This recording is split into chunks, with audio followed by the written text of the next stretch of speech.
Hello, and welcome to The Alt Left.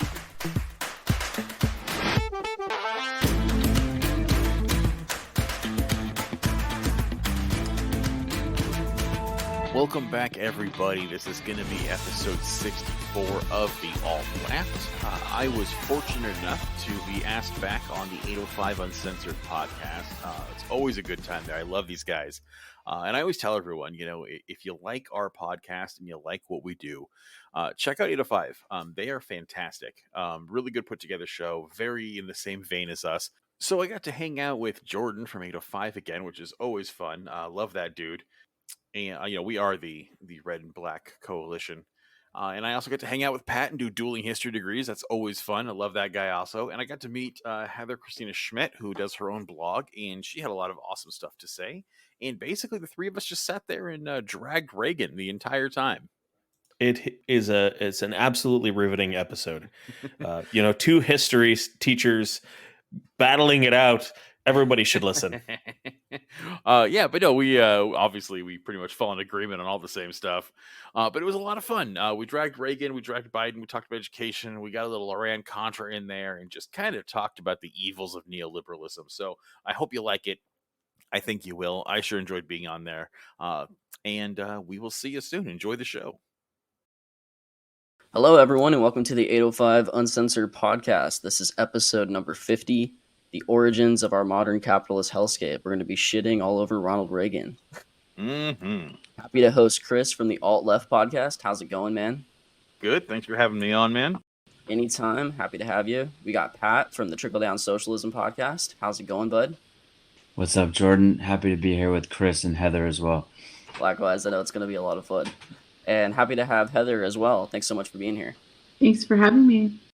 Yeah, anytime, guys. All right, so this won't be like a 7-8 hour podcast. I decided to break down shitting on Reagan into three main parts. So the first one that we're going to talk about right now is the student debt crisis and how Reagan basically fucked over the entire public education system in the U.S. So to provide some context before we get into all the history, as of January 2022, 43 million Americans hold student debt, with the average debt totaling up to $39,000 per person, which is a fucking staggering amount of money. Mm-hmm.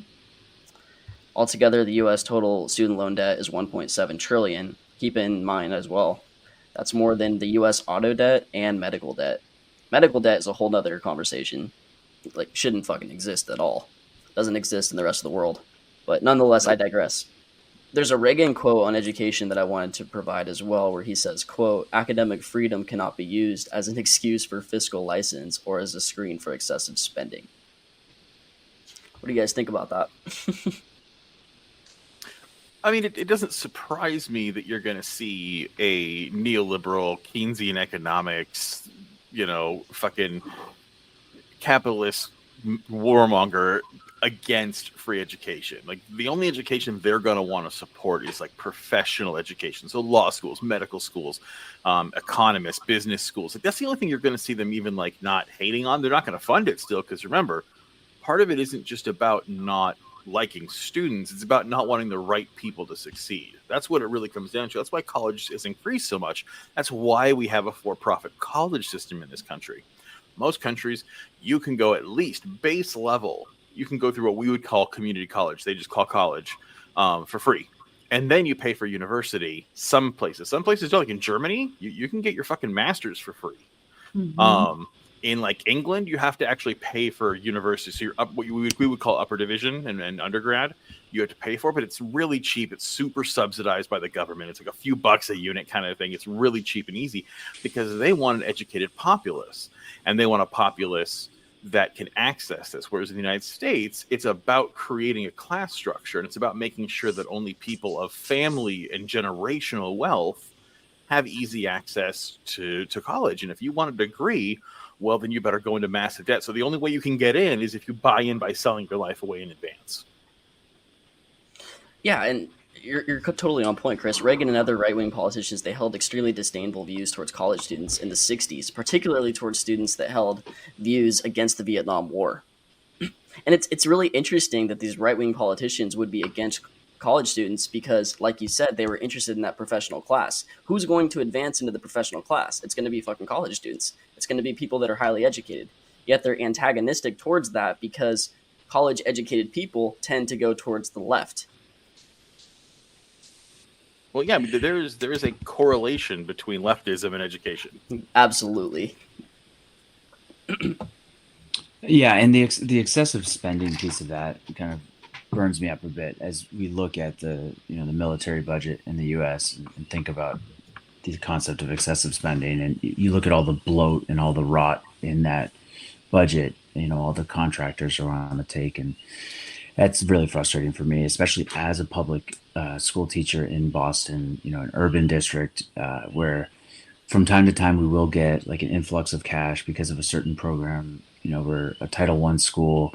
Most of the schools in my district are Title I schools, but we're always wanting for things like very simple things. The school building I'm in this year was built, like most of the school buildings in BPS were built during the Depression, during, the worst public administration and all that. But this one was built even before that. And so there are things in this building that white parents would be screaming about. And we talk about ventilation.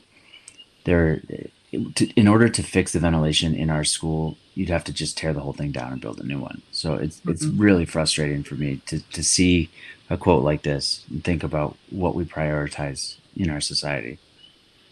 Well, I saw a person using food stamps who had a cell phone in their pocket, and Right. and they were buying frozen food, so clearly they've got some kind of refrigerator, and I won't stand for that kind of waste, and that's where our money's going. That's the problem. It's not the That's F-35 that just spins around and blows itself up that we spent billions on. There was a photo from like the 90s on Fox News that said like poor households, 99% of them have a refrigerator. I'm like, what the fuck are you talking about? This is the richest country in the world. Well, remember who their audience is, though. Like, Right. Yeah, of course. Their audience is either, young fascists who don't care. Tucker Carlson could walk up there and say the sky is purple, and they'd be like, oh, yeah, sure, why not? Yeah, done. Damn libs trying to tell you it's blue. Or you've got ancient people who are 1,000-year-old dinosaurs who don't know any better, and they're gonna be like, I remember when refrigerators were a luxury. They can't go wrong with that one. They were saying that about school teachers too. Like public school teachers are saying they don't have enough money, but they have microwaves and refrigerators and dental insurance. Well, toilet guys, paper. If you're a socialist, you have to live in a hut. Socialism is when no hut, yeah. No electricity. It's really stunning to me how like this general group, that we're talking about, like they expect so much, like they expect people to exist, number one, with no needs, right? Like you shouldn't actually need, what do you mean you need dental insurance? Like, who do you think you are? Well, also relying on them, even like here in Ventura County, a lot of the Republicans that were complaining the most about teacher salaries and teachers being home during the pandemic and everything, they were also complaining that they wanted their kids in school. So it's make up your mind.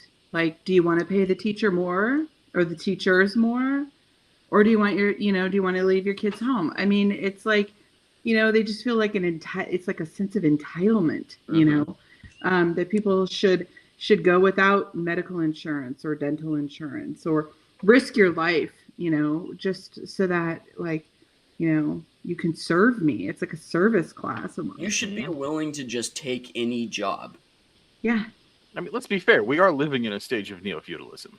Mm-hmm. That is where we have gotten to. The goal of capitalism is to get us back to feudalism. Yeah, 100%. Yeah. Getting back to feudalism was always the goal. And that's why you have hey, there's a pandemic, so we should kill all the Burger King workers. Right. And we should spend a whole bunch of money doing military flyovers of hospitals thanking nurses, but not actually pay them the overtime we owe them. Right. Or give them PPE. Right. One hospital is trying to force them to work against their will. Yeah, I mean, it was going on before that too. If you look at environmental justice, and you've spoken, Chris, to Dan Wilson recently, and he tells some really great anecdotes about this in terms of where people live and their proximity to dangerous factories or Yes. chemicals and all of that. And that has been going on for quite a long time. And I see it in my students. The asthma rates in my students are astronomical. And the only thing that would make sense for that is slumlords who don't take care of their buildings and proximity to dangerous, factories and other industries.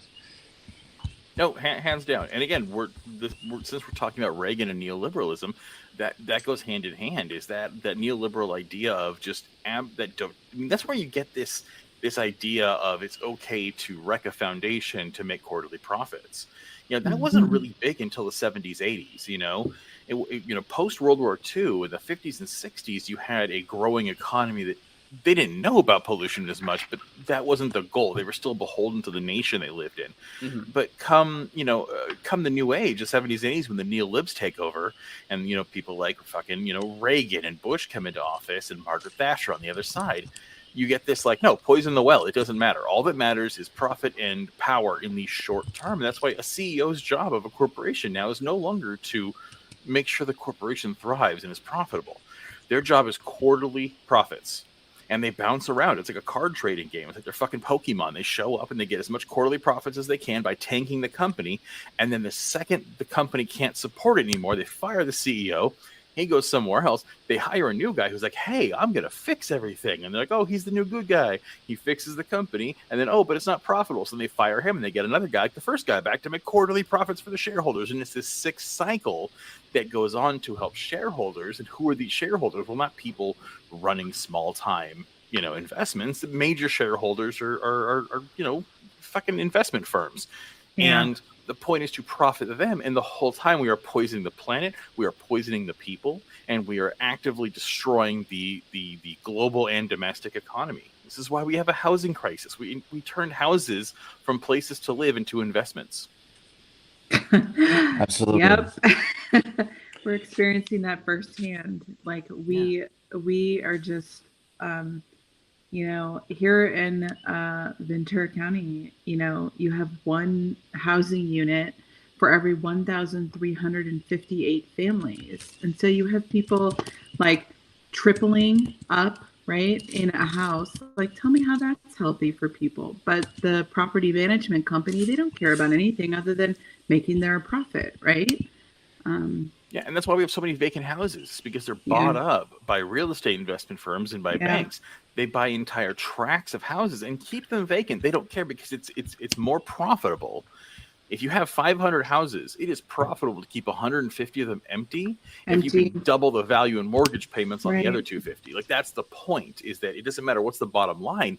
And if people have to die, who gives a shit? The point is we made our quarterly profits. And that's what real estate has become. And we have real estate developers who are developing entire neighborhoods of homes to be immediately sold, not to individuals, but to real estate investment firms and banks, so that they can rent them out. Yep. Because rental is where you make your money. Yep. Right. Most two-bedroom apartments have lower rents than mortgages in homes. Yeah. We just had Shervin Asami on our show. He's running for Congress in California at 32. And he was talking about how 2/3 of rentals available on the market today are rented by these large housing conglomerates that you're talking about. Yeah.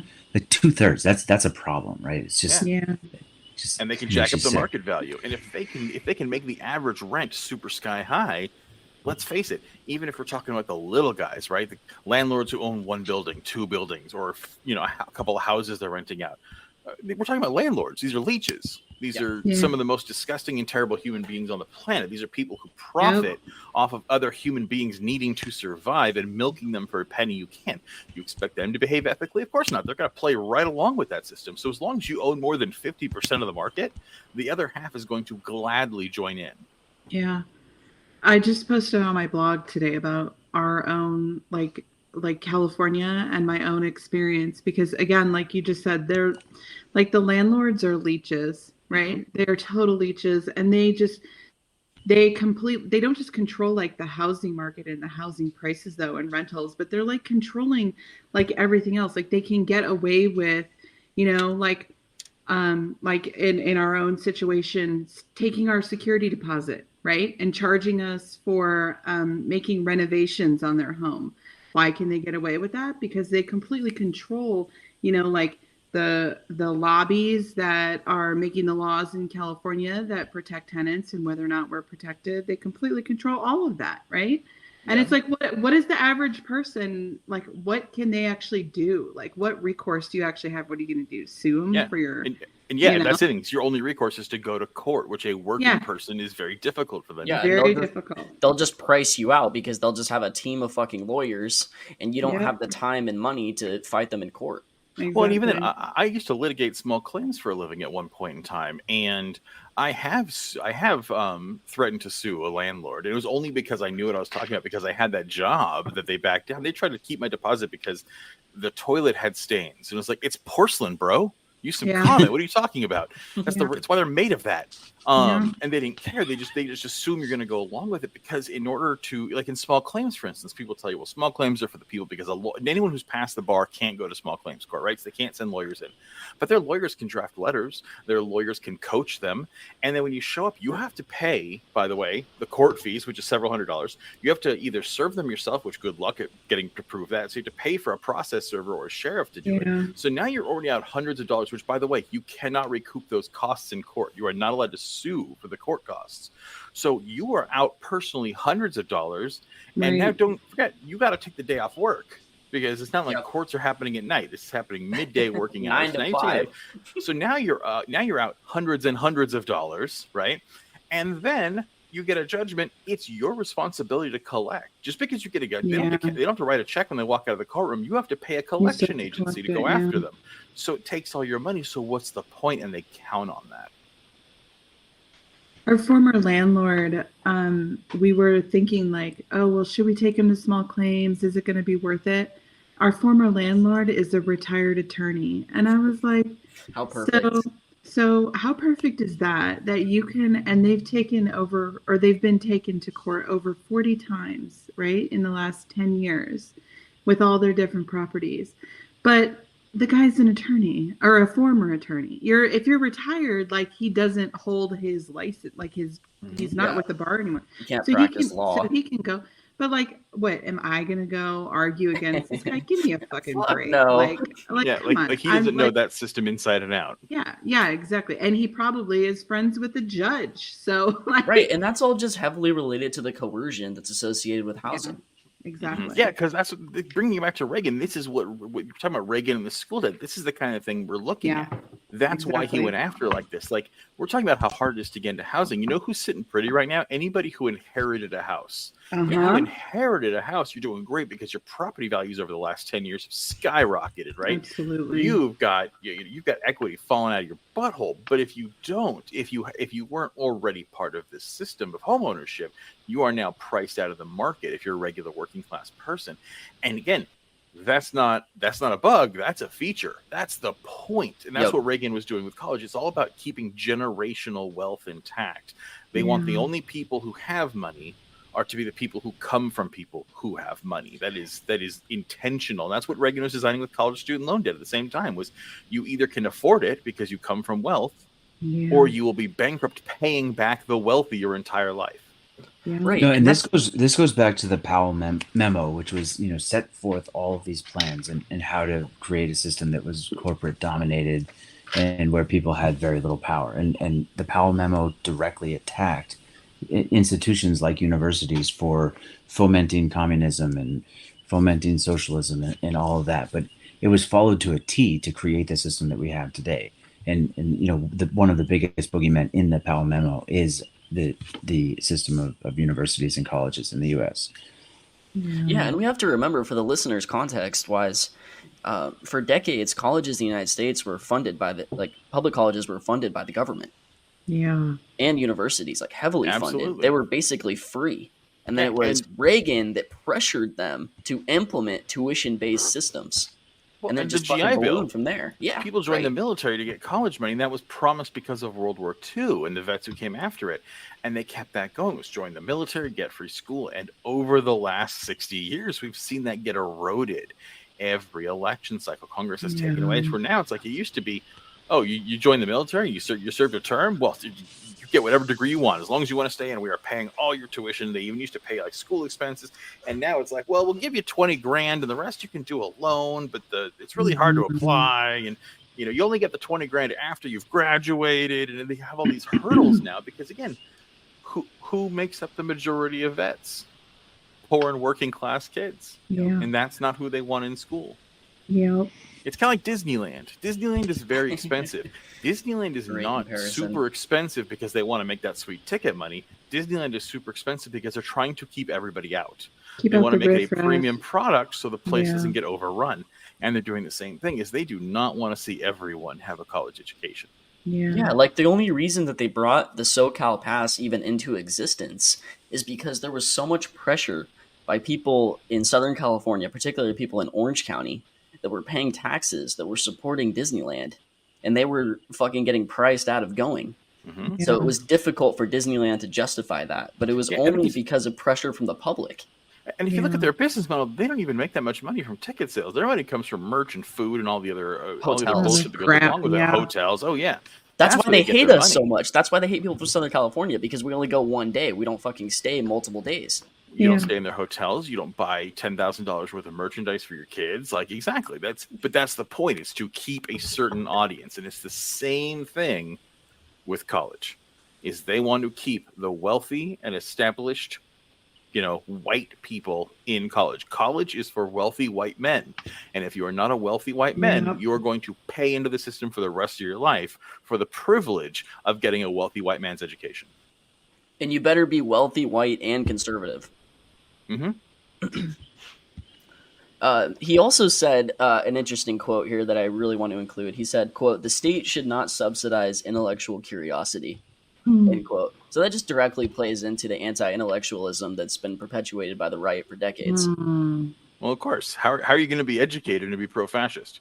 Yeah. Right. And yeah, it goes back to what Chris and I and you, Jordan, talked about on your episode, Exploring Fascism, is the idea, like it's one of the hallmarks of fascism is the attack on intellectuals and academics. Mhm.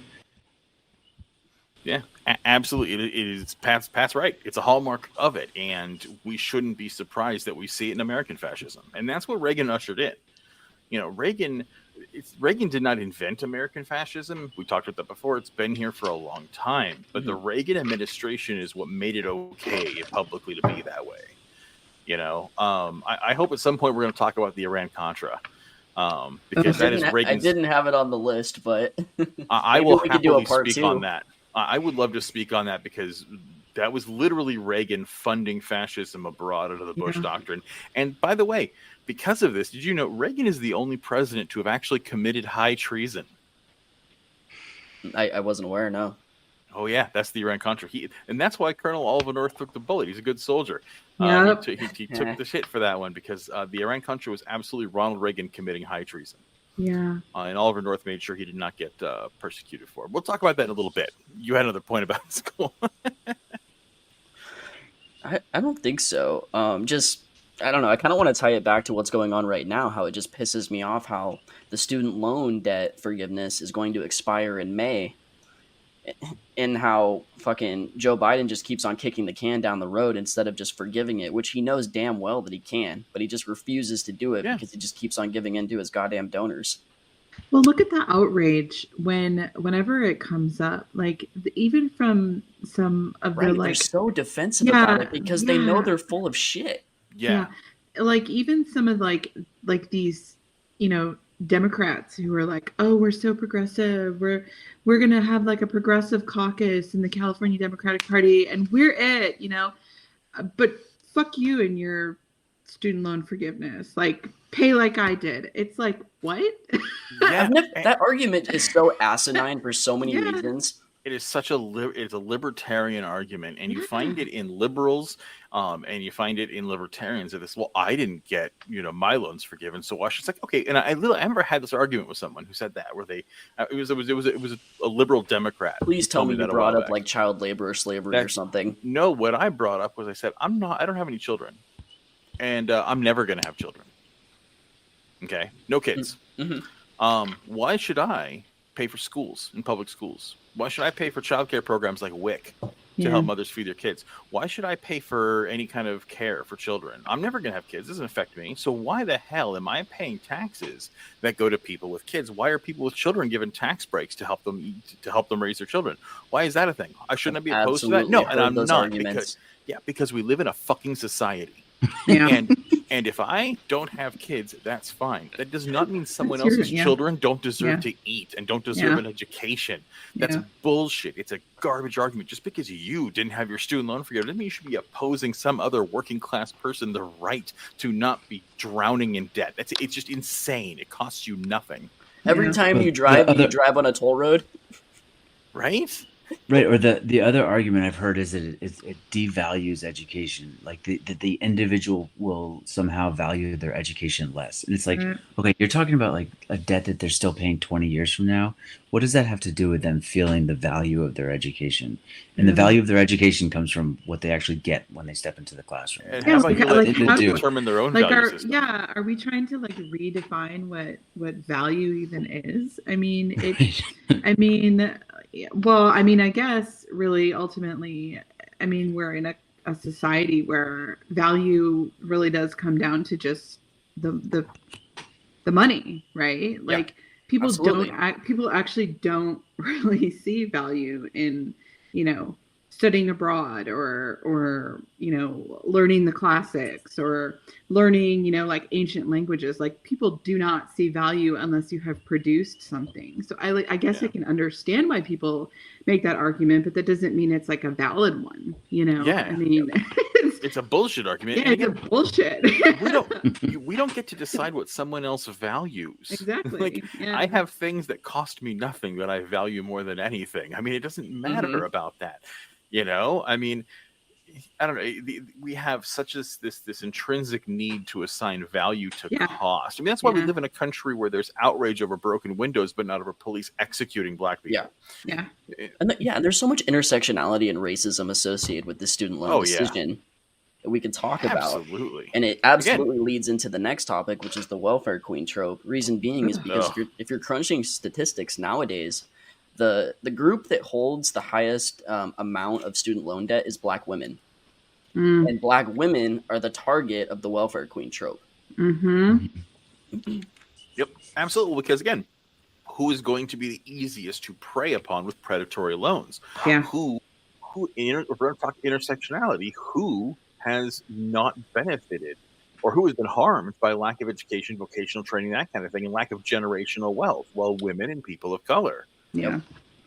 Up until very recently, women did not inherit generational wealth, and people of color did not have generational wealth. And so, of course, female people of color are going to be willing to go for predatory loans because, God damn it, they want to have a life. Yeah. And banks will have no problem capitalizing on that need and exploiting that need. So it doesn't surprise me at all. I didn't know that, but again, that fits. That tracks. That sounds right. Yeah, it all adds up. The last piece of that quote that I just want to point out is that the intellectual curiosity piece really burns me up, because that's my goal as a history teacher in an urban public school, is to get these kids to be curious intellectually and to have them seeking out information on their own once they are done with my class. It's so fantastic. Yeah. Like, I don't know, when I was more in that liberal mindset, I would hear like scholars describe Donald Trump, and one of the funniest things that stood with me when they were describing him is they said Donald Trump is one of the least curious human beings who've ever walked the earth. Yep. That just says it all. Don't forget, his favorite book is the Bible, and his favorite part is all of it. He loves both testaments equally. He was interviewed when he was running. Someone's like, well, "What's your favorite book?" And clearly they're trying to what has he actually fucking read? And they asked him, and he's like, "Oh, the Bible," which is the easy right-wing answer, right? Yeah, and then literally one of the other guys goes, "Oh, which part?" And he's like, all of it. I don't have it. It's all good. Just Jesus and just love it." He asked the reporter asked him, "Do you like the New or the Old Testament better?" And he goes, "I like them probably both equally." Equally. Both. Which is funny because the Old Testament you figure would be his kind of thing: wrath, vengeance, armies, banging your daughter. Like this is the kind of stuff he could get. He doesn't fucking know that. No, right, exactly. He doesn't have that information in his head. And this is why we should be subsidizing intellectual curiosity. Because again, how can you not try? Okay, then why are we doing public grade school? Like, why are we encouraging children to read ever? Right. You know, but again, because they don't want that. What they really want is a populace that is just smart enough to pull the levers, press the buttons, and shut the fuck up and join the military. That is the purpose. Yeah, because it's like a fine line balance, right? You want to have enough educated people where it's good for the economy, but the state doesn't want to educate people too much where they push back against the apparatus and authority. Yeah. And they're getting what they want. Again, back to that neo-feudalism. They are going to get an educated elite and an uneducated general populace, and that is really good for authoritarian monsters. Yep. Yep. Yeah, so for decades, politicians, Democratic and Republican, have demonized welfare recipients. What's they the painted difference? Like, I'm pretty sure one of them's got an equality sticker, but that's about it. Diet fascism, fascism, full on fascism light, you know? Yeah, painting a picture. Fascism. Diet fascist. We'll go with painting a picture that these are people living in luxury, all while other hardworking Americans are forced to subsidize them. You know, besides, like I said, just being a full-on classist myth, this is just a outright racist ass dog whistle. Yeah. Yeah. Oh, absolutely. Absolutely. And again, the idea that, like, well, there's people abusing welfare. It's like, first of all, like, I mean, and they have done studies of it. It's less than 1%. Yeah. And I can tell you that number is not the same for wealthy people abusing the tax system. Yeah. No. Yeah. Nowhere near.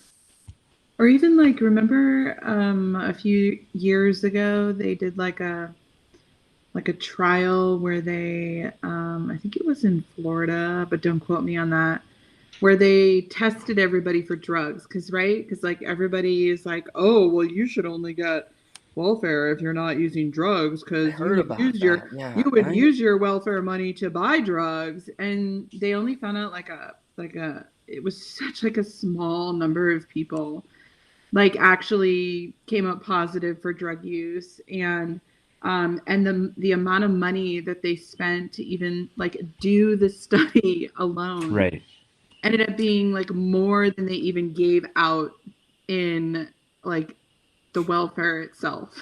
It's like how is that fiscally responsible, I mean, like, doesn't make any sense. like you're talking about spending millions or billions of dollars in oversight to spend even less money on the program, right? But it's like people can't like, they're still like, oh well, I still think they're doing drugs. And we still see like a continuation of it literally to this day. Yeah. It's the nobody wants to work crowd. Everybody's lazy. Stop bitching about wages. Just get a second job. Yeah. Well, and there's still talk of welfare when welfare has been ended under Clinton. Right. Like what social safety net are people talking about? It doesn't exist. Yeah. It's only for a short period of time in a person's life can they receive what welfare is now is TANF, which is temporary assistance for needy families. And it's just a period of months in their life that they can get that kind of help. Yeah, or we're even talking about... Sorry, go ahead, Heather. Oh, no, I was going to say even programs like unemployment, right? Like you hear people like, oh, go back to work, get a job, like, or talking about how there are empty jobs because people aren't working. And I'm like, but unemployment has a limit. Right. Like, and how do you even qualify for unemployment? You have to work full time. You have to work. Yeah, you have to work, and then you only get it for a period of time. And then you have to constantly be searching for work the whole time. And you still have a point where you're not getting it anymore. Right. Like, I mean, these things all have like an expiration date. Yeah. And it's like, I feel like a lot of the general public just doesn't even know that. Like, they just have these like ideas of, I don't know, I guess that come from like the Reagan welfare queen, right? The class consciousness just hasn't been established across the entire country. I mean, don't get me wrong, like there is some degree of that's brewing out of the conditions that workers have experienced because of the pandemic, but it's still just, we're really dealing with that black cloud of Red Scare propaganda that's been perpetuated since the 80s. Yeah, so politicians in the 70s to 80s, notably Reagan, drummed up a ton of anti-poor resentment, and the quote-unquote welfare queen stood in for the idea that black people were too lazy to work, that instead they relied on public benefits to get by, paid for by the rest of us. And the other aspect of this too that's really gross is they always tie the woman as being sexually promiscuous, right? Mm-hmm. Like she has to hook up with multiple men. She has to have a bunch of husbands. That way she can produce as many children as possible and just take up all those benefits. It's just so disgusting and gross. Yeah. I included a few pages from Howard Zinn's A People's History of the United States because I think he offers a really good perspective on what I'm talking about right here. He says black children were 4 times as likely as white children to grow up on welfare. Early on in the Reagan administration, responding to the argument that government aid was not needed, that private enterprise would take care of poverty, a mother wrote to her local newspaper. She said, "I'm on aid to families with dependent children, and both my children are in school. I've graduated from college with distinction, 128th in a class of over 1,000, with a BA in English and sociology. I have experience in library work, childcare, social work, and counseling. I've been to the CETA office, and they have nothing for me. I also go every week to the library to scour the newspaper help wanted ads. I have kept a copy of every cover letter that I have to send out with my resume. The stack is inches thick, and I've applied for jobs paying as little as $8,000 a year. I work part-time in a library for $3.50 an hour, and welfare reduces my allotment to compensate. It appears that we have employment offices that can't employ governments, that can't govern, and an economic system that can't produce jobs for people ready to work. Last week, I sold my bed to pay for the insurance on my car, which in the absence of mass transportation, I need to go job hunting. I sleep on a piece of rubber foam somebody gave me. So this is the great American dream my parents came to this country for. Work hard, get a good education, follow the rules, and you'll be rich. I don't want to be rich. I just want to be able to feed my children and live with some semblance of dignity." Yeah, it's heartbreaking. I think going back to that the second paragraph that you read, the idea that private enterprise would take care of poverty, when in reality we know that corporations depend on desperation. Otherwise, who would take the jobs that pay so little and work people so hard, right? So that desperation is built into the system. Otherwise, the system falls apart. Yeah, absolutely. And the other thing that I wanted to touch back on that I think Chris was talking about with military spending, or how outrageous it is. It might have been you, Heather, that said it. He also included in here, Zinn, that much of the public did not know or were informed that political leaders or the media that were demonizing welfare took a tiny part of the taxes, and that military spending took the lion's share of it. Yet the public's attitude on welfare was different from that of the two major parties. It seemed that the constant attacks on welfare by politicians reported endlessly in the press and on television did not actually end up eradicating the fundamental generosity that was felt by Americans. So they said, this suggested that both parties were trying to manufacture an anti-human needs mood by constant derogatory use of the word welfare. And then to claim that they were acting in response to public opinion, the Democrats as well as the Republicans held strong connections to wealthy corporations. And Kevin Phillips, a Republican analysis of national politics, wrote in 1990 that the Democratic Party was history's second most enthusiastic capitalist party. So basically, when they crunched the statistics, they found that if the word welfare was used, 44% of those questions said that too much was being spent on welfare, while 50% said that either the right amount was being spent or that little was being spent. But when they rephrased it to assistance to the poor, only 13% thought too much was being spent, and 64% thought too little was being spent. Mm-hmm. So it's all about framing, and it always has been.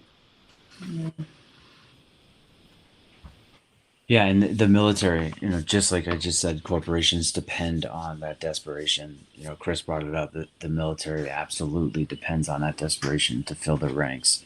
Especially now that, since Vietnam, we have an all-volunteer army. So you're depending on people needing that leg up, just a steady paycheck from the military. Yeah. You guys want to get to topic number 3, which is the union-busting activities? Sure. How that's impacted workers in the last 40 years, wage stagnation, and a few more things. Absolutely. Sure. Yeah, so prior to the Reagan era, there were a couple of decades of relative prosperity for American workers. I'm talking about white male workers, that is. Everybody else in society was not reaping the benefits.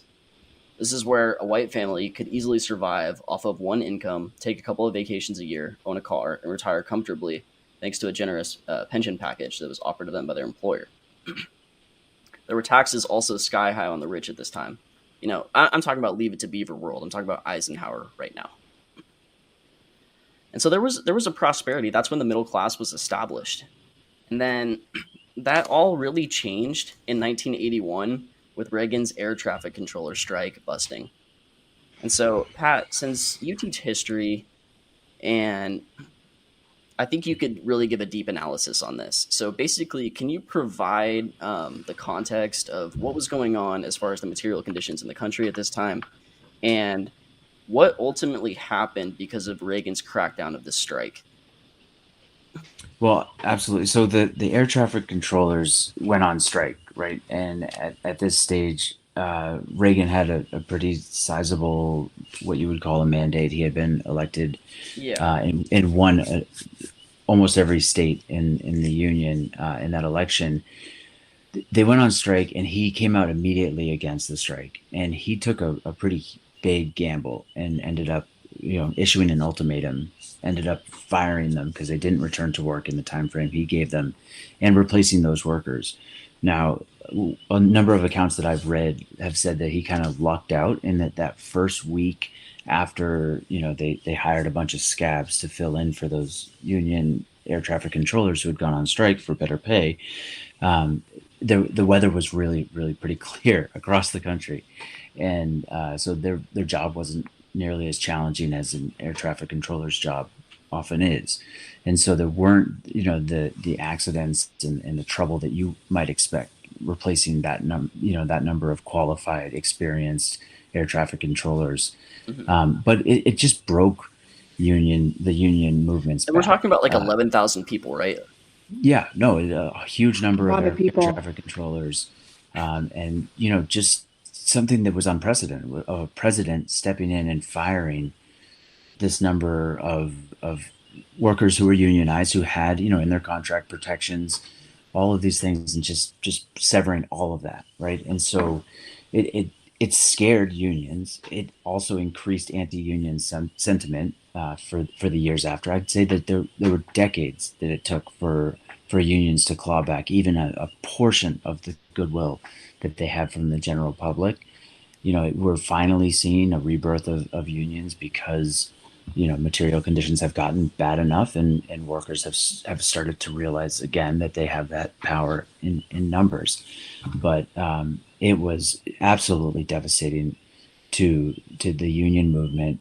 It gave birth to the rise of states that passed so-called right to work laws, which is really the opposite of what they're called. Yep. They are basically laws that make it harder to unionize and harder to get protections as a union. It's basically like abolition of collective bargaining, correct? Right. It makes it harder to form a union, and it makes it harder to act collectively as a union. Yeah, absolutely. And so it was just devastating to unions. And I can't quite imagine being a union worker in that time period and watching that happen and imagining how that would feel, right? To feel that power sapped from the power that is inherently part of being in a union. I'm a proud member of the Boston Teachers Union. I always cheer when unions are formed. I'm watching closely in Bessemer, Alabama, as they are holding a revote because the NLRB, the National Labor Relations Board, had determined that their previous vote had been heavily tampered with, and that Amazon had acted in a number of illegal ways to try to prevent unionization. But it took a long time to get the public back on board with the idea of unions. We're still not where we were back then. Right. But if you look at any country that has a strong social safety net, you'll see that the union membership is really high in those countries. And same thing with you look at states that have better systems in place. You will also find high union membership in those states. And so this was absolutely devastating. Well, I think one of the things we have to look at historically with the United States, with their unions and with the world, like Pat's talking about, is I think why is that? And part of that, again, and I know I keep sounding like the History Channel, all I want to talk about is World War II, but that really is what shaped the modern economy, of a global economy. It was a big deal. That is the most influential thing that changed the global economy. And in most of Europe and most of the world that was affected by this, what did they do? Well, they rebuilt. Their countries were reduced to rubble, and that's why this country became so rich and powerful, because we were the only game in town for any kind of manufactured good. And then once that went away, that's when we've been down the spiral this whole time. And that's why neoliberalism took off, because it's a Band-Aid on a bullet wound. Yep. And it makes the wealthy powerful. But these countries, these nations, and these cultures arose from the ashes, rebuilt their infrastructure, and they did it together. This led for a lot of cooperation between workers and owners, that kind of thing. Workers became owners. The ownership class was wiped out, and so they kind of had a chance to rebuild it. And don't get me wrong, there's countries like France and Macron who have really dealt killing blows to unions, and the fight is not over. Obviously, there's a right-wing economic rise in the world, but they still had that, and they're still working through it. The United States has a history of nothing but police destroying unions. Cops exist in the beginning to catch slaves, and then they exist to assassinate, beat, and kill union leaders. That is what they are the Pinkerton for. Guards, absolutely. Police I'm are glad you there brought to that up prevent- as well. Police are there to protect private property and capital. And the status quo. Yes. But I think it's really important to call out, Chris, really good job mentioning the role that World War II has in this, but also the Pinkerton Guards. And like you said, in most of the south of the U.S., the police grew out of slave patrols. But in the Midwest and in the East, you had the Pinkerton Guards, who were like a private police force hired by private militia. Right. Hired by railroad companies and other big Steel industrialists. manufacturers, yeah. Yep. That's why I just fucking laugh at essentially ANCAPs. shoot. I'm like, anarcho-capitalism, we already basically have that. How does that even work? How does anarcho-capitalism even function? Like, I love that. It's like that. It You're doesn't. just talking about advanced capitalism. Yeah. But there's I'm there's going to really do a full-on episode on it.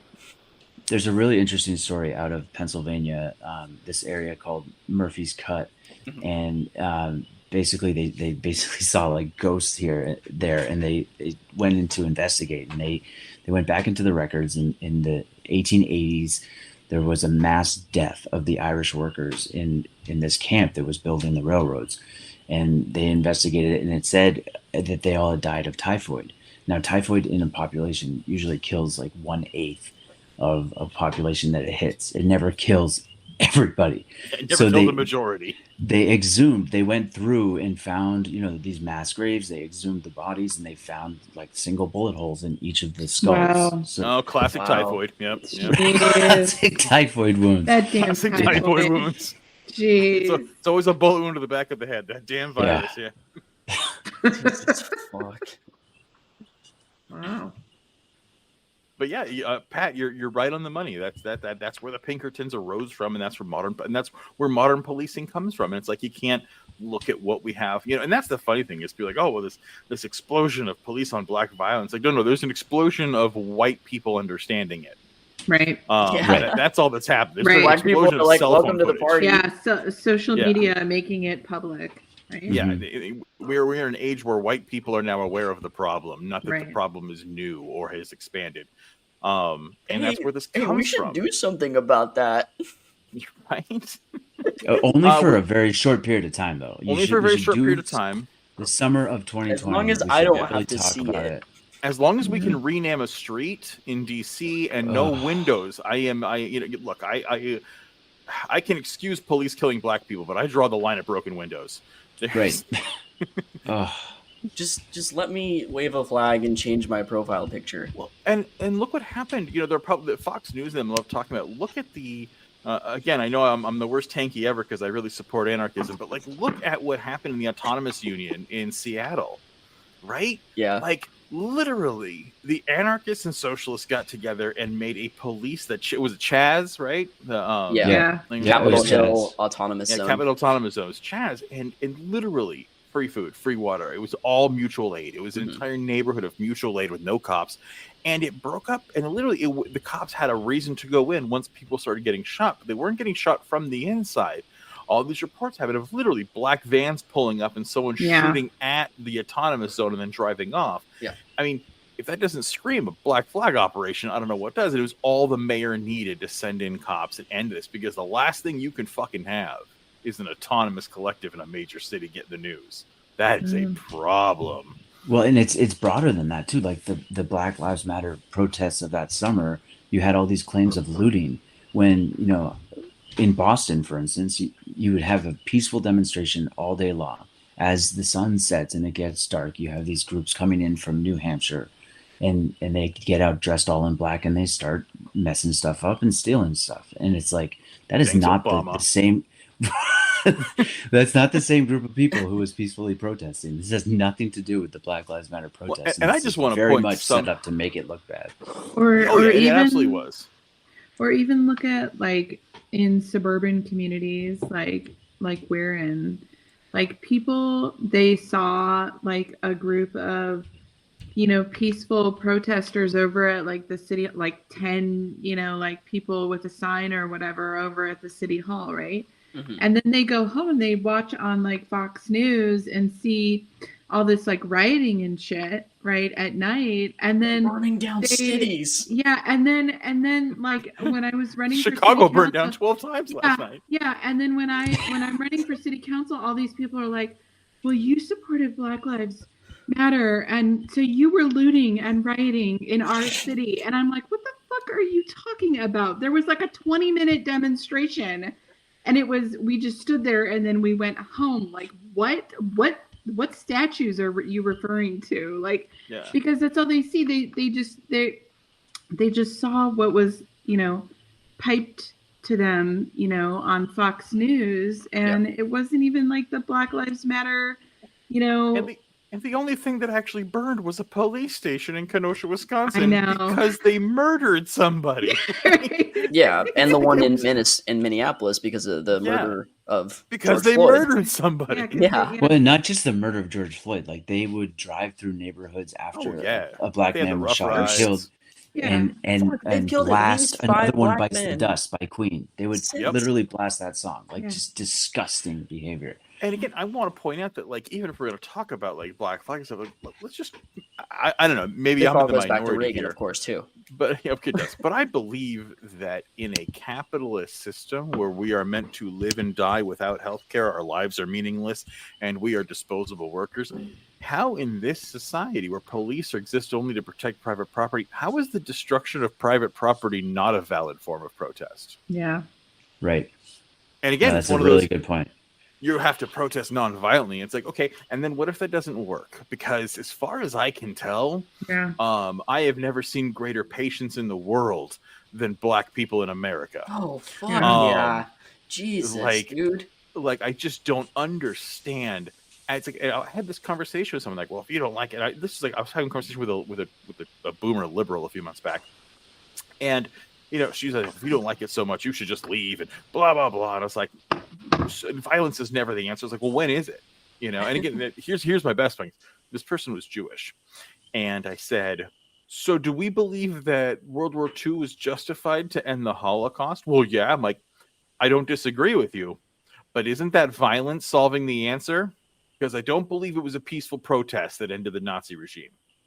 Pretty sure it was the bombing of Berlin. No, and I'm Just- starting to just feel the saying. same way. I'm starting to feel the same way about climate change, right? Like, Yeah. that but some it's type the of same thing. sabotage might be needed because we're Yeah. not going to have a planet soon. The So thing is, Malcolm X gets a lot of heat for promoting violence. Malcolm X was simply saying it's not off the table. Malcolm X was saying, eye on the prize, liberation. We will not be killed. We will not be slaughtered. And that is it. And he was more than happy to ask nicely. But if that didn't work, he was going to do it. That's why there's that quote of he will seek liberation by any means necessary. And we have to understand that when, you know, we live in a society where guns are great, right? And you should be a good guy with a gun, and we should defend our homes from burglars. Like, okay, so you do recognize that violence and self-defense and protection is a good thing. How can you support the cops? Yeah. You know, like, I'm sorry, like, at a certain point, it's like, I know there was a lot of bullshit Black Ops shit going on, trying to make Black Lives Matter look worse and whatever. But I got to tell you, when they burned that police station down, I was fucking cheering them on. and I live in Los Angeles, and I was part of the Black Lives Matter marches, and there were National Guards staged to provoke something. Nothing went off, but I mean, like, literally, there was nothing going on. These were peaceful protests in the streets, and they had National Guards with their guns out, hoping to provoke something. I mean, that's what, and again, it's like, that's not what's even happening. But even if it did, I don't like the idea that we have to say that they are wrong if they ever use violence, because the state uses violence.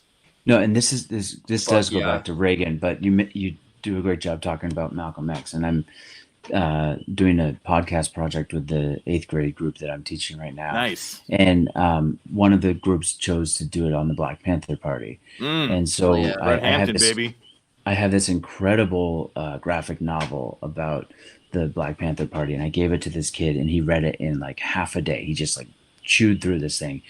But especially like poignant point is that, you know, how they got their start was showing up armed where police were harassing people of color, and just standing there and watching.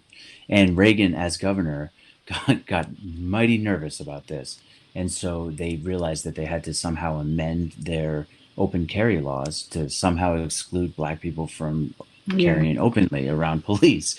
And so Reagan was doing an interview outside of the Capitol in Sacramento, and the Black Panther Party showed up armed. And just the way the graphic novel is drawn on that page, Reagan looks scared shitless as, you know, he's looking over his shoulder and seeing this group of Black Panther Party members holding guns. But it's just the hypocrisy, it just hits you right in the face. And my student grabbed that. And yes, Chris, the other point that he brought up when I was like, what are you going to touch on in this 15 minutes that you've got?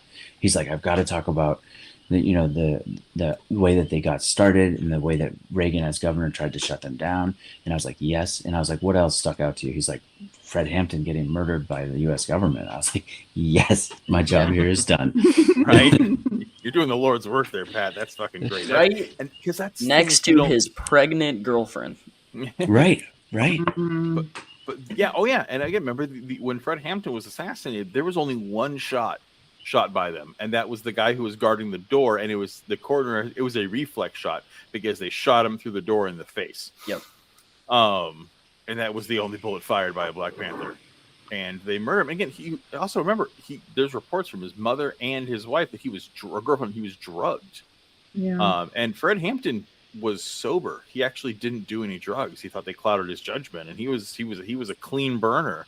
And all of a sudden, they found, like, you know, enough barbiturates in his bloodstream to kill a pony. You know, his mom says, yeah, his speech was slurred. That's so unlike him, and it was so weird. And then there's the eyewitness accounts from white people saying that after they shot him twice in the back of the head, that the cops even outside said, "Good, we got him." Like, yeah, they said he's good and dead. He's good and dead. Yeah, it was an assassination, plain and simple, and that's what we've always done. And that's whether it's willful assassination or it is willful neglect, that is the legacy of neoliberalism in America. And bring it back to Reagan. That's what we do with gay people in the United States. The AIDS crisis exploded under Reagan and Bush. And what did they call it? The gay flu. Mm-hmm. They wouldn't touch it. And they just said, it's gay people dying. Who cares? And they would not touch it because gay people were dying. And that wasn't something they willfully, you can watch the press conference videos, they still have them, of them refusing to even answer questions about it, address it, acknowledge it exists. Where does that sound familiar? Yeah. Oh, I know. Yeah, and who was on that team? Dr. Fauci. Dr. Fauci. Yeah. Well, you just remember, oh God, it was so funny. I was so on board with Fauci until he supported the Biden administration. Like, nope, what matters most is the economy. And it was like, wow. Yeah, and now, Wow. and it's interesting that to talk about the AIDS epidemic and what's going on now, because now they're finding like all these things about COVID that are similar to HIV, right? Like it kills off T cells. Yeah. And when reporters ask Dr. Fauci about this, he just like deflects and changes the subject. And it's like, you really haven't really changed at all, you know, and you're not really helping. And how many people are going to die this time, you know? Yeah.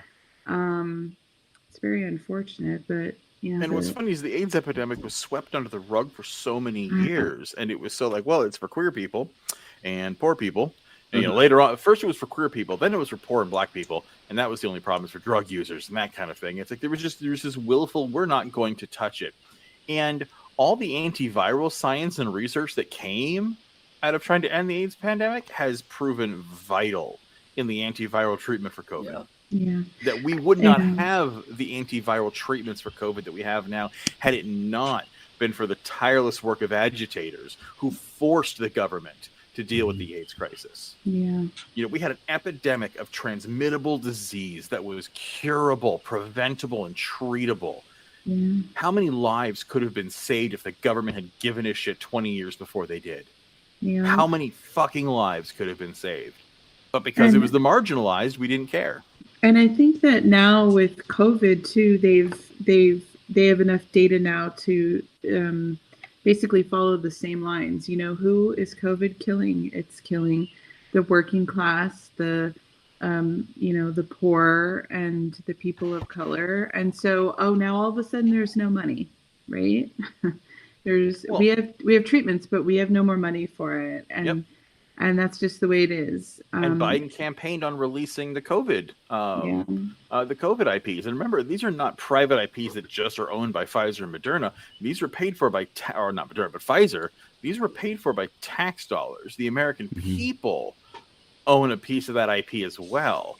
And he campaigned saying, when we have it, I will release it to the world so developing nations can develop their vaccines. And he has refused now. And again, how many people? It's Reagan and the AIDS crisis all over again. Only now it's Biden in India and Africa, which is funny because Africa is where we test all our drugs. Africa is where we test our flu vaccines. We literally use a continent of people for medical testing and then refuse to even give them the right to formulate their own cures.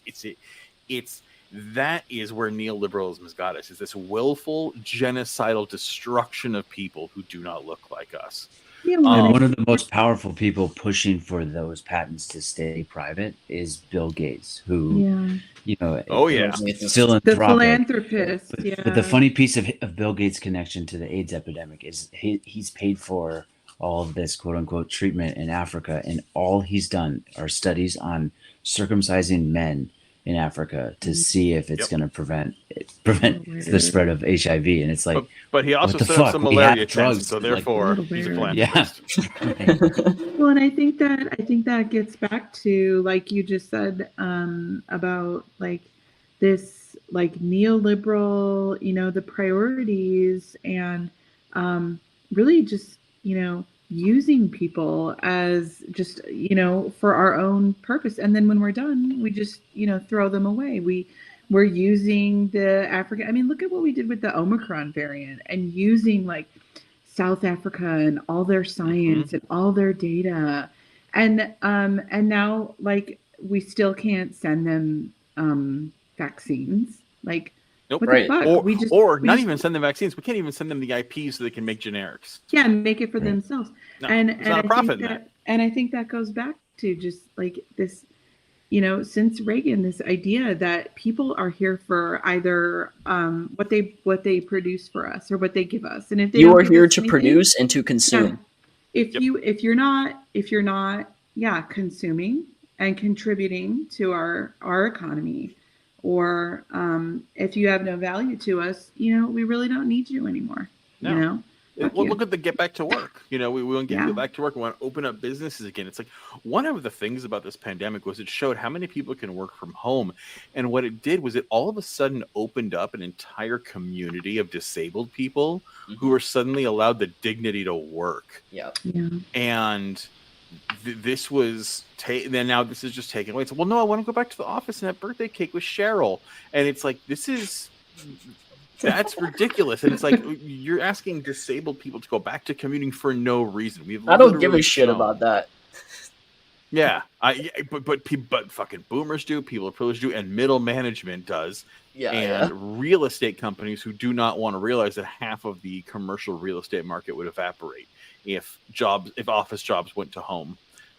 If we're gonna drag Reagan, we got to talk about the Iran-Contra. We can make it quick, but we have got to discuss this. I don't know how much you guys know about the Iran-Contra. It's this insane piece of history that is so left out, right? So like, there's kind of this forgotten war, right?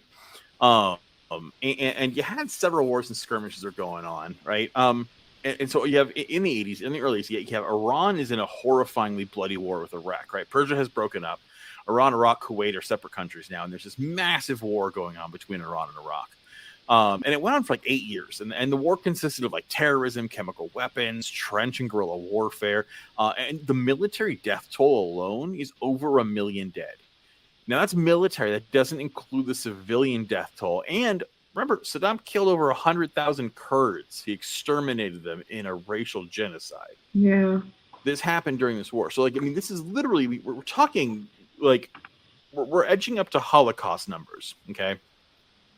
And the reason this involves the U.S., it's not actually oil for once. The U.S. was making a whole bunch of money selling weapons to Iran before the war went out, right? For a short while, Iran was our, because we participated in the Iranian Revolution, or pre the revolution. Sorry, we had a puppet state set up in Iran. Huge, we had the Shah of Iran, right? You know, we had this huge puppet state set up, and then the revolution happens, and we are not too happy. But we were happy to still sell them weapons that could kill Iraqis.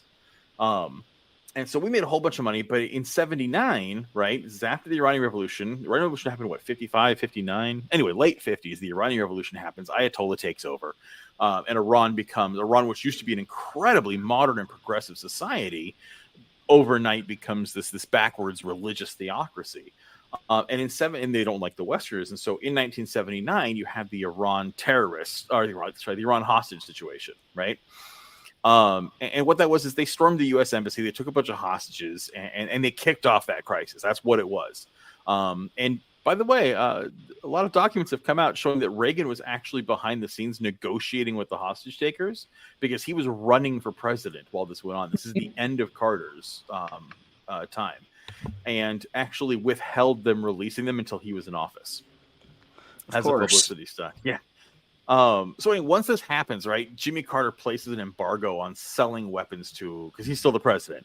He puts up an embargo against selling weapons to Iran, because they're our enemies, right? And so this makes selling weapons illegal, and it technically makes it treason. If Iran is a foreign, foreign enemy, selling them weapons is treason, right? Pat, we're talking about Iran-Contra. Yeah.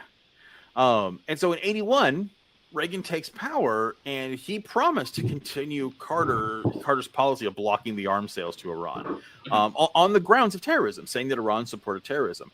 And he publicly said this, but a group of the Reagan administration, a group of the Reagan administrators basically did a study. I forgot what their group was called, but it's kind of a think tank. And they did a study, and they found that Iran would fall to the Soviet Union if we didn't sell them weapons. Like, they were losing the war. They were already too disjointed, and Iraq was going to win because, again, we were selling Iraq weapons too. And they were going to win the war, and they were going to fall to the Soviet Union. And so in 83, the U.S. launched an operation called Staunch. And Pat, I'm sure you know more about this than I do. But they launched Operation Staunch, and that was a public diplomatic effort to persuade other nations all over the world not to sell arms or spare parts for weapons to Iran. Kind of like what we're doing right now with Russia. Trying to get the world in on this blockade of don't give them weapons, don't give them anything. We did that to Iran. And at the same time, now, while this is going on, here's where we got our hands in all the cookie jars, right? This is the Bush doctrine of conquering South America, right? The American government's considering options on selling arms to Iran. Contra militants in Honduras are waging this, like, guerrilla war to topple the Sandinista Liberation Front government of Nicaragua, right? Now, the Nicaraguan people, these are communists and anarchists, and they're actually pretty unified. This is a good left front, so you can see why the American government didn't want this to stick around. You can see why the CIA wasn't a big fan, right? But the Contras, right, the Contras are right-wing Nazi-esque. They're super fascist, but they're pro-America. And so, of course, obviously, which is also super fascist. Yeah, that's a very good point. And so, talk about natural allies, right? These are the people we want to get in bed with. These are literal, like, Nicaraguan Nazis who are pro-capitalism and anti-communism. And so we obviously wanted to get in bed with them. And so from like 81, like right when Reagan took office, like a major goal was the overthrow of this left-wing government. And we gave and direct U.S. funding to the Contras was made illegal through what's called the Boland Amendment. And the reason why this is important is because this was an amendment passed by Congress. So not only do you have Reagan's administration continuing Carter's administration's executive order saying you can't do this or it's treason, Congress makes their own saying this is illegal. You cannot give arms to Iran, right? So basically, Reagan just went, fuck it. And the Reagan administration secretly armed and trained these fascist Contras in South Americans. And they actually called it, they called it Operation Enterprise, or they called it the Enterprise. And that's what kept it going. The Contras were way heavily dependent on U.S. military financial support because the Sandinistas were there weren't Russian troops on the ground. Like, they had Russia's moral support, and that Russia gave them a little bit of aid here and there, but it was mostly humanitarian. Like, they were not funding the war by any means. But we were absolutely funding the resistance to it. 100%. We were paying for Nazis here. And the Boland Amendment, like, basically threatened to break that Contra movement, right? Because we were using the money from secretly selling weapons to Iran to secretly funding the Contras. And I got a quote here. I wrote it down. He ordered the National Security Council, this is a quote, to keep the Contras together, body and soul, no matter what Congress votes for. That's a fucking quote from the sitting U.S. president. Wow. This is where we get into high treason, dude. He not only violated his own order, but that's not necessarily treason. That's just illegal. Where it's treason is he violated Congress, a congressional order to not arm the enemy. So that's where again, part of the sales were also to Iran were a low-key agreement to release those American hostages right when he took over. So what do we have here, right? We got the United States president violated his own executive order and a direct order of Congress to sell weapons to an enemy nation for hostages and money, and then use that money to secretly and illegally fund a fascist revolution of a peaceful socialist nation in South America. That's where you end up with this Iran-Contra. And then, of course, it all comes to light. And Reagan says, I don't know anything about it. I never knew. And then documents come to light where it's like, very obviously Reagan knew. And he literally has, I forgot, it's his famous quote. My best intentions tell me they were still true. Yeah, my heart and soul tell me that it was still not true. Even though, like, and he says, his quote is like, even though the facts say otherwise. Yeah, just for the listeners, check out the song Reagan by Killer Mike. Oh, Killer Mike's Reagan is so good, and the animations are fantastic. Yeah, go on YouTube, like right now, pause this podcast and go watch Killer Mike's Reagan. It's absolutely. Beautiful. Listen to the song. Those are the quotes from him, and so that's what he did. Reagan is the only president to commit high treason in office. And then Colonel Oliver North took the fall for it and said it was all me, and that's how Reagan got out of prosecution for it. But let's be fair, Reagan didn't come up with this. He was not the mastermind of this. Reagan was a bastard, but he was not savvy on international politics. This was George Bush, his vice president, who was pulling the strings. Who, remember, Bush former is a spook. CIA. Yeah, director of the CIA, not just like was the CIA. Head of was the CIA, and then became vice president. That's convenient. You know what this reminds me of? Damn it! I wanted Pat's input on it. I know, so did I. Chris, this reminds me of just like we've always done this. We've always funded right-wing groups. We're funding the fucking Azov battalion right now, as you stated earlier. Absolutely. Oh, wait, Pat, are you there?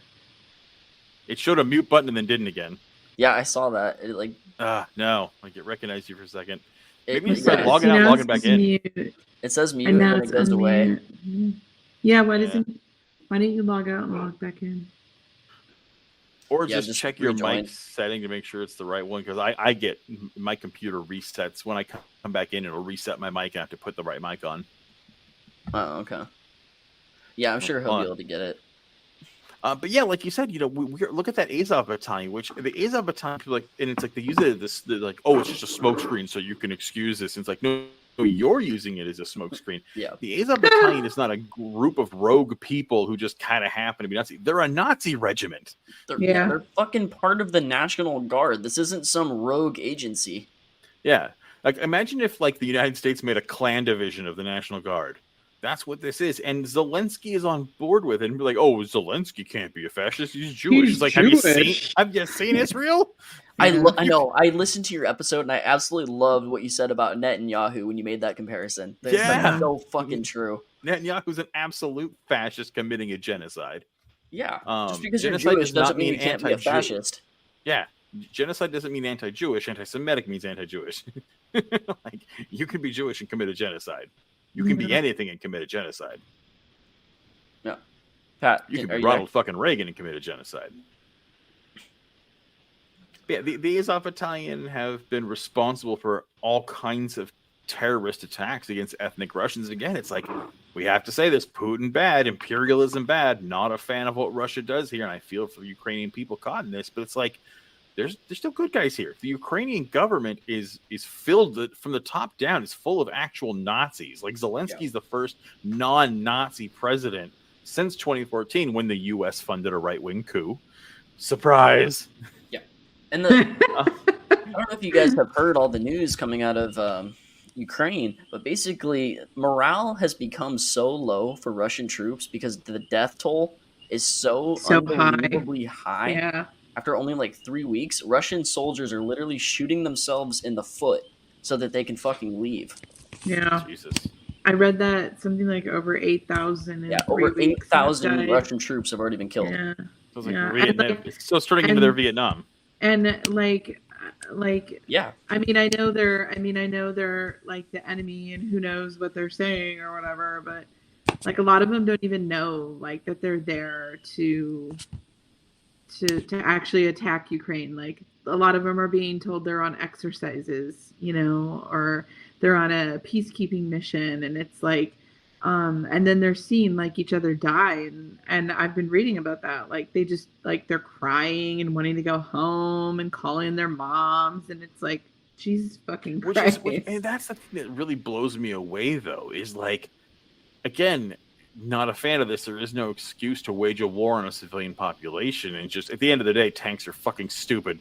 But like, I am not here for statist violence of any kind. But there is a rational argument for Russian aggression here. Like, it's not good. I don't agree with it, but it's logical. Like, I get it. NATO is the bigger aggressor. Yeah. And you would think Putin would kind of spread the word on that to the troops. Like, hey, boys, I know we're going to shoot Ukrainians, and we kind of consider them our people, and this is not going to be fun. This is going to suck. But literally, America and NATO are trying to start World War III on our border, and we need to draw a line in the sand. Now, I don't like that message. I don't think it's completely accurate, but that's what I would say if I was fucking Putin. Yeah. It's just like fucking like Trump during COVID. Yeah. Like, he could have been a hero. He could have been like, hey, guys, this sucks. I know this is super suck. scary, Yeah. but I'm doing Operation Warp Speed, and I'm going to make you a fucking vaccine, and we're going to get to this because I'm the president, I'm Donald Trump, and I'm a Republican, and we care about America. Like, he could have come out of that looking really good, and instead he fucked up the messaging so bad that even though his administration did make the vaccine, he gets no credit for it, and he's known as like the shittiest COVID president ever, even though Biden is worse. And he absolutely is. Pat, I think I can hear you. I can hear you typing. Can you hear me now? Yeah, we can. Okay, so the only thing I wanted to make sure was mentioned, Chris' great retelling of the Iran-Contra scandal, is that that became, U.S. policy towards any. This is your internet under socialism, by the way. Socialism is when no ping. Any type of democratically elected, even leaning socialist government in Latin America, we trained the opposing fascist paramilitary groups at Fort Benning, Georgia. It was called the School of the Americas. It went on for decades. And so our policy was not only to support them with aid, with money, with weapons, but actually to train them in paramilitary operations and make sure that those groups were as ready as they could be to fight against any type of government that would lean left. And so we saw that in Chile, but we've seen that in countless countries. Oh, look at the slaughter at El Mozote. It's one of like the worst humanitarian crises that happened in South America. And the Reagan administration covered it up, even though we funded it. Right. So it's just, it goes beyond that. And it definitely has to do with Reagan and George Bush. But it has to do with Kissinger and all that stuff. And it's just Jesus Christ. But the problem, guys, is that people just want to go to college. It's not right-wing paramilitary organizations. Right. No, of course not. It's these damn socialists who want you to defund the police and cause anarchy. You will never stop fighting state violence. So how did I do, Pat? Was that accurate? Yes, that was a good retelling of it. You got a higher Absolutely. degree than I, so all right, good. What do you guys? I don't know. I wanted to ask you about this too. This doesn't necessarily relate to Reagan, but it does relate to like socioeconomic conditions and what's going on in the world. Mhm. How do you think that the Russo-Ukrainian war is going to impact the direction of the pandemic? I don't Yeah. know. It seems like it's a good distraction from it. And again, here's the one thing we have going for us is these variants. Like, I know this sounds scary, but like, you actually have to remember these variants are pretty good news. COVID is acting like a good virus. It is doing what a good virus should. And what a good virus should do is become as contagious as possible, but kill your host as little as possible. And that's what when the flu started, it was like COVID. Like, the flu killed fucking everyone. And now we have an influenza that goes around the world. It's a pandemic. It's a never-ending pandemic. And it kills plenty of people, but it kills a whole lot less than it used to. But it also became far more transmissible. And COVID's going to go the same route. And COVID was always going to go this route. We had a chance to actually end it if we had given out vaccines to the world and wore masks instead of being fucking little snowflakes about it. But right-wingers can't not be snowflakes. Mhm. But what it really comes down to is regardless of that, even if we didn't have vaccines or that, this is how COVID was going to work, is it was going to continue to evolve and become more transmissible and less deadly. That was always going to happen, but we really could have, made that death toll a lot less. Yeah. And instead, we chose capitalism I think and statism, and now everyone gets to die. I think it's also going to take a while to get to like that point. Like, I agree with you. Like, it's going the way like a good virus goes. The ultimate endemic phase. But there's also no still like guarantee that it's going to go that way. And with regards to the Russia Ukraine conflict, you actually made me think of this clip I saw a few days ago of Nancy Pelosi being asked by a reporter about them cutting the COVID funding out of their omnibus bill. And she goes, well, okay, whatever. There are people dying in Ukraine. And I feel like, and the reporter said, well, there are people dying of COVID too. And it's actually over 1,000 people have died in the United States every day for 207 days now, all but 5 of 207 days. So a lot of people are still dying and they've cut the funding. And I feel like, to your point, like we're headed in the right direction and it's a good distraction, but it's a good distraction at like the wrong time, in my opinion. It's too soon. And like for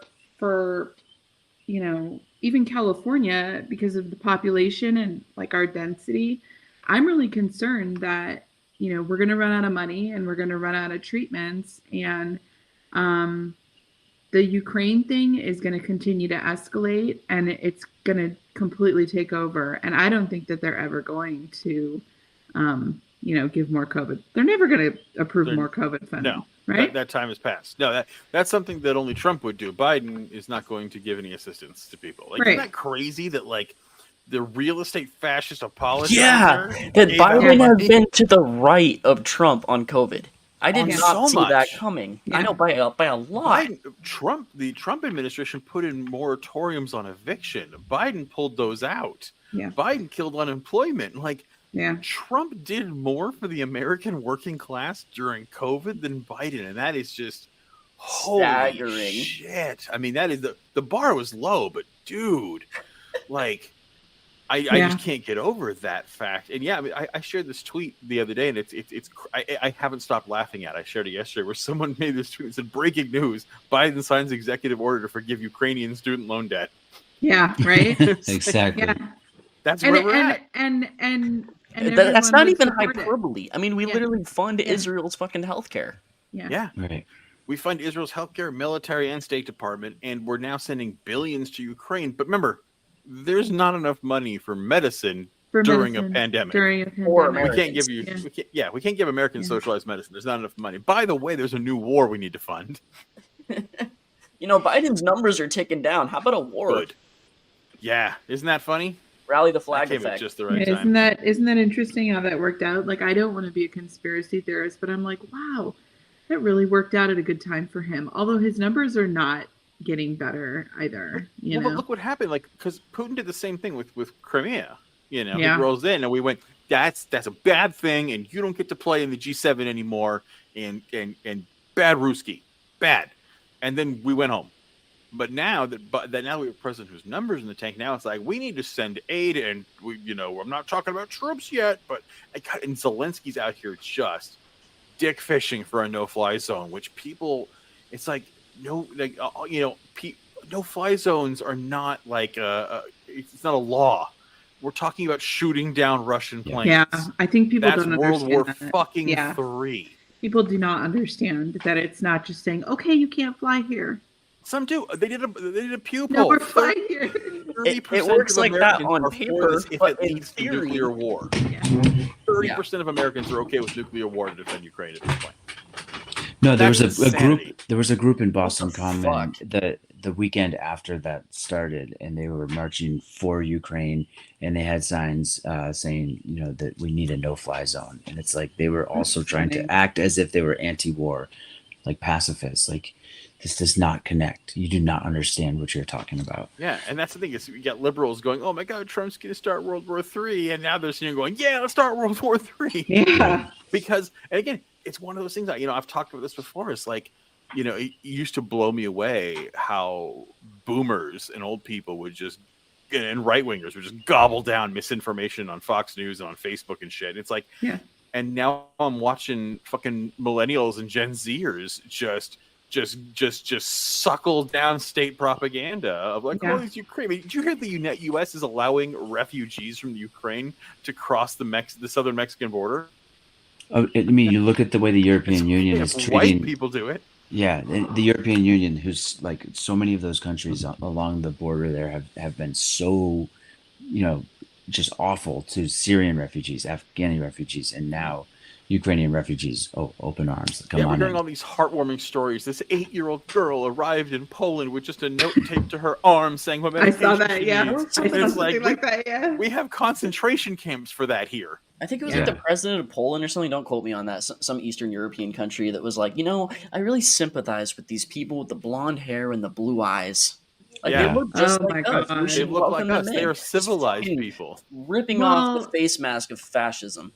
And what's so like infuriating to me is like we have all these, needs, right? Here in America, healthcare, student loan debt, even things like the COVID funding, right? Yeah, And then something bootstraps. Yeah, and then I see, and then I turn on the news for like half a second, or my dad like turns on the news in his room and I can hear it. And I see like, Biden is traveling, around the country to tout his infrastructure bill. And Senator Klobuchar has flown to Poland to view personally what is going on with the Ukrainian crisis. And I'm like, how is it that we have money for Amy Klobuchar to go to Poland, on a viewing trip, or Biden to travel around and talk about bridges, but we can't, send people another round of face masks, like where are our priorities here? Why does Amy Heather, Klobuchar have to go to Poland? Heather, it's actually Yeah. really funny that you say that because I was at CVS the other day and I was asking to buy some N95 masks, and the guy behind the counter goes, "Oh, I can just give you a few free ones." Like, where the fuck was that 2 years ago? Yeah, right. Oh, and not just Klobuchar. We're also sending Kamala to Poland, Oh, and yeah. my guess was that she was going to laugh that evil Oh, laugh that at the stupid exactly the wrong giggle. time, and she absolutely did. Oh. The worst question, bam, there it comes. It's I'm just here like, for oh. more Nancy Pelosi knuckle rubs. Oh no, Those but are in great. Pelosi's, laughing about or explaining that we don't have COVID relief, but people are dying in Are Ukraine. dying in Ukraine. You know that she owns stock in all of the military contractors Yeah. and Raytheon, and just like Oh, yeah. that she's just pulling that in. Well, I don't Senator even think Clinton that's make a speculation. I killing think on she that. actually does. Like, I think we could prove Yeah. that. Yeah. Right. Yeah, Well, it's she well was known that the- Pelosi has the best stock picks there are. I mean, and she runs was, Congress. yeah, and she wasn't she the biggest one against Congress not being able to Yep. trade? Yeah. Yeah. Yeah, and hasn't she basically been in office since the Reagan administration? 18 something, yeah. You know, I only found out like 2 years ago that she's 80. Like I had Yeah. no idea. I was like, She's ancient and insanely wealthy. oh, I know. Yeah. And she comes to Ventura County all the time. She and her daughter, they are like the most sought after speakers at, you know, the Dem ladies luncheon or whatever. And everybody goes and they fawn Yes, over her. queen. And it's She's such a sickening. piece of shit that she won't even take questions from her constituents in San Francisco. Yeah. Right. Progress is more lady oligarchs. Yep. Woke capitalism. Woke capitalism. That's right. Rainbow spray painted anti-homeless rocks. That's what we need. Yeah, right. So, like, I don't know. With regards to the pandemic, I'm kind of concerned about the fact that you have all these refugees that are pouring across the border from Ukraine into Poland. And a lot of these, Ukraine itself only has like a 35% vaccination rate for the eligible population. And Poland and surrounding countries are pretty comparable. So you have all these people moving across borders. And Russia itself, too, is still being overwhelmed with COVID. They've Yeah, I never saw that. had control Yeah. over it. So, I don't know. And you know I'm what- We haven't pretty concerned either. about the direction of it. The United States is still worse than they are. Yeah. Oh, And yeah. you know what's so funny? What's so funny about We're always number one. Yeah, right. USA. Not in I- healthcare. And everything bad. Yeah, right. I saw this photo going around of and again, this doesn't mean I support Putin, but of him like sitting at a table, you know, that was like really long or whatever. Yeah, And yeah. all these you know, like local Democrats that I knew were like, oh, look at him, he's afraid. Oh, he's invading Ukraine, but look, he can't even sit at a table close. And then they like compare it to the photo of Biden, like, oh, this is a real leader and he's in like a group maskless or whatever. And I was like, but wait a minute, like He's he's following actually- COVID protocols. yeah, he's just following COVID protocols. Like, Look at him. what He an doesn't want to get idiot. sick. What an Yeah. idiot. What an I mean, idiot. To be fair, the election's over. COVID's done. COVID's done, yeah. Yep. Get back to seen- work. Have you seen how many of the I'm Democrats tired have of tested? it, so it's over. Yeah, right. Have you seen how many of them have tested positive in this last like week? I don't know, because I don't even know if we can actually get accurate data on that anymore. Yeah.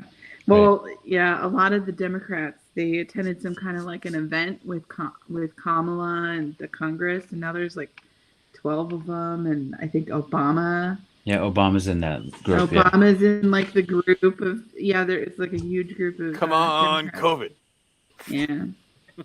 I remember when the You can Democrats were still just do it, giving, COVID. were giving Trump shit for the Rose Party with like Right? Comey Barrett. The one that killed and all Herman that. Cain. The Rose Garden, yeah. Oh, hey, she's coming here. Did I tell Yeah, you? that's I right. can You get said she's coming to I the can Seton get Valley you Library. tickets. The sign across from my house says that she's coming to the Reagan Library.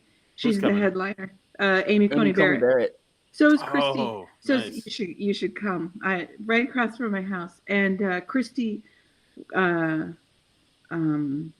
Noam is coming as well. I don't know who that the is. governor. That governor from South Dakota?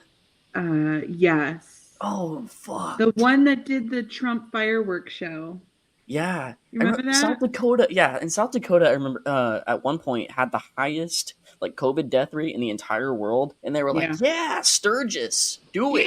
Yeah. Yeah. But yeah, Oh. she and Oh, they Amy opened up Coney Vegas. Barrett Was are like the gonna first be city to here. open up. Yeah. Even quote unquote liberal cities. Like by the time that Memorial Day weekend rolled around, and I'm talking 2020, I'm not talking 2021. By the time like we were 2 months into this, people were like, mask off, baby. Yeah. Yeah. That's because liberals are no different than right wingers. They just don't hate gay people as much. Yep. That's it. Hey, look, it's black people that are dying mostly. I don't care about that. Yeah. Who cares about Yeah. the poor and the homeless? And Gross. again, it's like it's only now that it's in vogue. Because remember, Hillary Clinton changed her beliefs on gay marriage while she was running for president. Yep. Yeah. Like you can't have this like, well, the Democrats and the liberals are for. No, they're not. No, they are fucking not. They are for whatever the way the wind is blowing. Yeah. Absolutely. The polling data. It's all about the polling It's data. crystal clear. You see that with Biden. Like he just does whatever he perceives to be politically popular. My favorite is the Biden face on the Lord Farquaad from Shrek, saying, "Some of you may die, but that's a risk I'm willing to take." Yeah. Yeah, that's been one of the best GIFs about the entire pandemic. Oh, you said GIF? I'm out of here. Bro, GIF? That's how I GIF? say, yeah. You give people Christmas GIFs? You don't like GIF? We're going to have to hold a whole podcast on that. It's not Giraffics interchange format. It's graphic interchange Oh format. my god, now I'm going to get nonstop shit from the alt-left community now. Good. You guys are posting this. This is the new thing. This is the new thing to divide the left. We agree on 99.9% of issues, but this is what really divides us. There's that Curb Your Enthusiasm meme that I love, where it's like, fighting with your other, when you argue with your leftist friends, like, fuck you and I'll see you tomorrow. That's basically how it is. It's like a fucking poker game with your friends. So anyway, that sounds like a pretty good deep dive into why Reagan's a piece of shit. Remember, kids, when you die and you go to hell, if they have Wi-Fi, post your pictures of you punching Reagan in the face. Yeah. Fuck yeah. And regardless of all the anti-gay things he did, remember, Ronald Reagan gave California its first gender-neutral bathroom. It's his gravesite at the museum in Simi Valley. I was going to mention taking a piss on his grave, so I'm so glad that you said that and worded it that way. Yeah. All right. That's probably it for tonight. We can go ahead and plug everybody. Chris, plug the Alt Left podcast. They're definitely a sister podcast to us at the 805 Uncensored. Absolutely, talk man. about your show. How do people find you? Give all the details. Yeah, we are big fans of you guys too. This is definitely a mutual back scratch. So we have the best way to get to us. Obviously, Twitter is the easiest. At the Alt Left Pod. So the Alt Left Pod on Twitter. There's a link to our link tree, which is also just link tree and then / the Alt Left Podcast. Yeah. But yeah, just go to Twitter. It is Twitter at the Alt Left Pod, and that's got everything. It's got our links to where you can listen to us. We are on Spotify. We're on Panther. We're on YouTube. We're on frickin' everywhere. And hit us up. That's the best way to get a hold of us. We're on Instagram. All of our stuff's in our link tree. Please come visit us. If you like the 805 podcast, you'll probably like us. Just like if you like us, you'll probably love. And we're going to play this on ours too. So actually, go ahead and plug yourself too, because we're going to be taking this audio and playing it for a week. This is a very similar podcast. So this, guys, if you're listening, this is a taste of what the 805 Uncensored podcast is. You might like it. Yeah, definitely. Thanks so much for that, Chris. Like Chris said, we definitely walk in inner circles and very much aligned. You can check out the 805 Uncensored Pod on Instagram. That's 805 Uncensored Pod. I'm on YouTube, 805 Uncensored Podcast. If you have any guest suggestions or just you want to ask me a question in general, you can email me, 805uncensored@gmail.com. And that's pretty much it. So, Pat, you represent the Trickle Down Socialism Podcast. That's also a very close sister podcast to us as well. How can people get in contact with you and your show? Yeah, so I'm on Twitter at ProfPatch83, and our show Twitter handle is at Trickle Down Soc. So Trickle Down and then SOC. Now, I do want to mention that the name of our podcast is meant to be mocking trickle down economics. Yes. And the idea that we do in fact have a system of socialism where it's really hard to fail if you're super rich and if you're a corporation. And so let's let some of that trickle down onto the people. But you can also find us wherever you get your podcasts. Just search up Trickle Down Socialism. The podcast name does have a dash between trickle and down. But I also want to shout out my producer and also the producer of 805, C Money Burns. You can find him on Twitter at C as in the letter C, Money Burns. He's a great follow. He's got a lot of great opinions, and he's really has helped me verbalize my distrust and anger at cryptocurrency, for instance. And we're also on the internet, just trickledownsocialism.com. Definitely check out Trickle Down Socialism. It's an amazing podcast, and just like Alt Left, they're super close to our show. Heather, thank you again for being here. You are a regular on my show. I'm sure the listeners have heard her voice multiple times. She always offers a great perspective. How can people get in contact with you, and what is some of the work that you have going on? So the easiest way to find me is to go to my website, and I just changed the URL, so it's easy. It's schmidtalks.com. That's Schmidt Talks, SCHMIDT for my name. Talking shit. Yeah, talking shit. Talking Schmidt. Yeah, that's right. I'm on all social media platforms. I'm Twitter, Heather Writes with 3 S's. But if you go to my website, that's usually the easiest way. I've got big buttons on the front because I'm on Facebook, Instagram, YouTube. I don't do a podcast because I don't really like the sound of my voice, but I write on my blog. And I write about a range of topics, but since I ran for city council, it's been more political. And she writes really well. She's a very good writer. Yeah, she's a fantastic writer. Thank you. I did post a post today actually about the housing crisis in California. I did it just this afternoon. It's called Unhoused, and it's on the top of my homepage. If you check that out, I would love it. So thanks for having me. Your contributions are great. Your voice is fine. You should totally do a podcast, and you should call it Up Schmidt Creek. Up Schmidt Creek. Or Talking Schmidt. I like that too. Yeah, actually, Talking Schmidt is a better one for podcast. But you need to go ahead and grab those GoDaddy website of Up Schmidt Creek, because that would be a great one. Yeah. Absolutely. Thanks so much, everybody, and have a great rest of your night. Peace out. Thank you. Bye. Thanks for having us, Jordan. Yeah, thank